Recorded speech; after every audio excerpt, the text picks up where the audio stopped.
हंदवाड़ा में उत्तराखंड किसान मोर्चा राजनीतिक आयोजन जिसमें सैकड़ों की तादाद में कार्यकर्ता पहुंची। राष्ट्रीय अध्यक्ष गुलशन नूर ने कहा कि आज उत्तराखंड में किसानों के साथ सौतीला व्यवहार किया जा रहा है।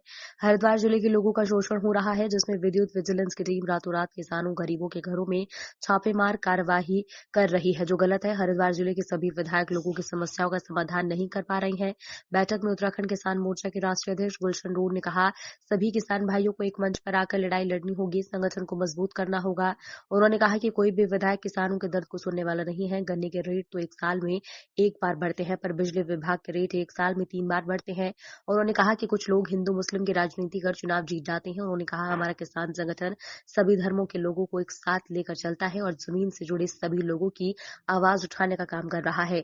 उन्होंने कहा कि आज राज्य में दोहरी राजनीति की जा रही है। हरिद्वार जिले के लोगों को स्थायी और अन्य जिले के लोगों को मूल निवास प्रमाण पत्र दिया जा रहा है। उन्होंने कहा, राज्य एक है तो कानून भी सभी जिलों के लिए एक होना चाहिए। उत्तराखंड किसान मोर्चे की एक पंचायत लंडोरा कस्बा में रखी गई और जिसमें हमारे किसानों की तमाम समस्याएं हैं। उन तमाम समस्याओं पर लेकर हमारे बुजुर्गों ने, हमारे वक्ताओं ने, सभी ने अपनी अपनी बात रखी और किस तरीके तक किसानों की समस्याओं का समाधान हम इस सरकार से किस तरीके से उनका बच्चों का भविष्य सुरक्षित करा सकें, उन्हीं सभी पर विचार रखा गया और किस तरीके से हम अपने संगठन को मजबूत करके और इस सरकार के खिलाफ बड़ा आंदोलन कर सकें, उन सभी बातों पर विचार विमर्श किया गया। आपने कही इन सरकारों की वजह आज ये होगी कि आज हमारे बच्चे, किसानों के बच्चे खेती छोड़ने को मजबूर होंगे और आपको अब सब 20 साल या 25 साल के बाद कोई खेती करने वाला दिखाई नहीं देने का। ये सरकार की गलत नीतियों के कारण ऐसा हुआ। 75 साल की आज़ादी के बाद जितनी भी सरकारें आई उन्होंने किसान का भला ना करके किसान को कमजोर करने का प्रयास किया और हमें धर्म के नाम पर, जाति के नाम पर लड़ाएगा, केवल वोट बैंक के रूप में इस्तेमाल करने का काम इस देश की राजनीतिक पार्टियों ने किया और ये चीज़ आज सब समझ चुके हैं। हमने तमाम पंचायत के बीच में सभी को यही समझाया कि हम केवल किसान बनना, धर्म और जाति ये सब राजनीतिक पार्टी के जो एजेंडे हैं, हमें इनमें नहीं फंसना। अगर हम बात करें उत्तराखंड के अंदर एक प्रदेश दो कानून, पहाड़ के लोगों को मूल निवास दिया जा रहा है, हरिद्वार को लोगों को स्थायी प्रमाण पत्र दिया जा रहा है।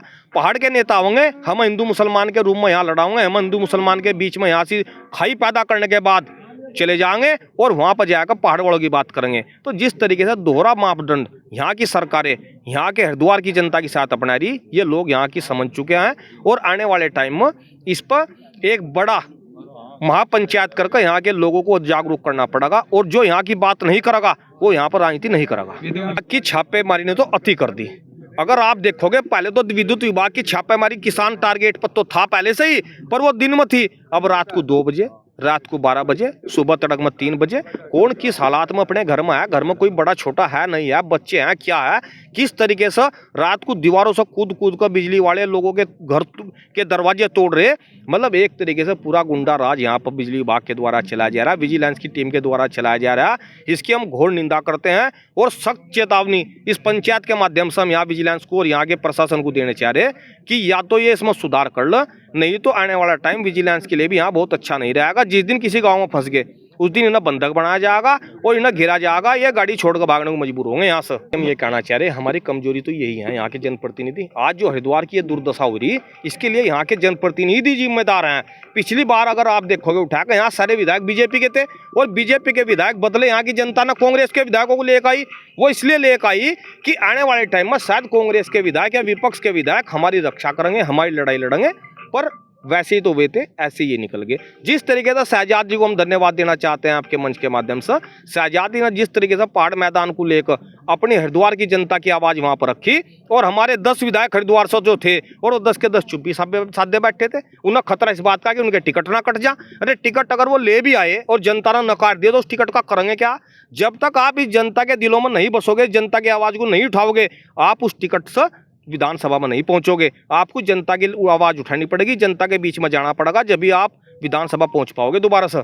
का मतलब गांव देहात में हर आदमी, गांव का कुमार हो, गांव का लुहार हो, गांव का कश्यप हो, गांव का नाई हो, गांव का अन्य समाज, गांव का दलित समाज हो, आपका कोई भी हो, सब के सब किसान से ही जुड़ी हुई अर्थव्यवस्था चल रही है सब लोगों की। कहीं ना कहीं जब किसान के घर में अनाज आवो तो हम सब मिल बांट कर गाँव के लोग खाते हैं। किसान का मतलब केवल चाहे वो 1 बीघा किसान है, चाहे वो 100 बीघा किसान है, किसान सब किसान है। आपने कहा सही बात है, कही आपने। यूकेडी ने जिस तरीके से गलत भाषा का इस्तेमाल, पहाड़ मैदान की हवा चलाने के बाद और यहाँ एक प्रदेश का माहौल खराब करने के लिए, सत्ता में जाने के लिए यूकेडी के कुछ नेता, 2 नेता खासकर इस तरीके से मैदान के लोगों के खिलाफ जहर उगल रहे। और जो यहाँ के लोग नौकरी कर रहे, पुलिस में भी हैं, अभी एक लड़का लक्सर जो दरोगा के पोस्ट पर वहाँ पर था, जिस तरीके से उन्होंने उसके साथ अभद्रता करी और पहाड़ मैदान को नाम लेकर उस पर कमेंट कराया गया, वो किसी सूरत में हरिद्वार के लोग बर्दाश्त नहीं करेंगे। हम वो लोग हैं, जब उत्तराखंड बन रहा था हमने पहले ही कहा था यहाँ की सरकार को कि हम लोगों को उत्तर प्रदेश में रहने दो।